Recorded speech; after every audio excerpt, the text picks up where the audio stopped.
እኛ መድኃኒት ስንሰራ ጥንቁልና ነው፣ እነሱ ሲያመርጡት ፋርማሲ ነው። እኛ ልብስ ስንሰራ ሽመና ነው፣ እነሱ ሰሩት ቴክስታይል ነው። አይደለም ወይ?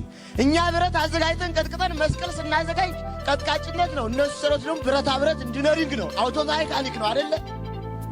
አይደለ?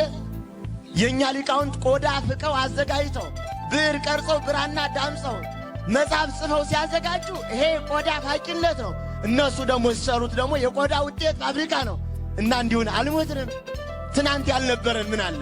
ከ1 ሚሊዮን በላይ ለዓለም የብራና መጽሐፍ ያስተዋወቀች ስነ ጠበብን፣ ስነ ፈለክን፣ አየራት፣ ሙፃ ነፋሳት፣ ብርሃነ ሚጠተ ብርሃናት፣ ድርገታት፣ የከዋክብት የፕላኔት ትምህርት ለዓለም ያስተዋወቀው ማን ነው ወዳጅ?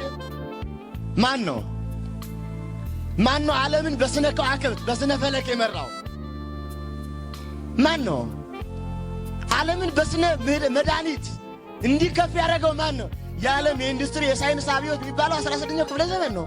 16ኛው ክፍለ ዘመን ሚሽናሪ ኢትዮጵያን የዘረፉበት ዘመን ነው። ያልተዘረፍነው አለ? እውነት ስንቱን ስለነበረ እናወራ፣ ስንቱን ስላጣነው እናወራ። አሁን እንኳን ያለንን ለማውራት ባንዳና ሌባ ስለበዛ እንዴት እናወራው?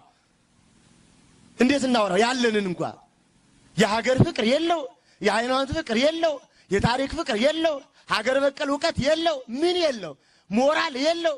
በጣም ይጨንቃል።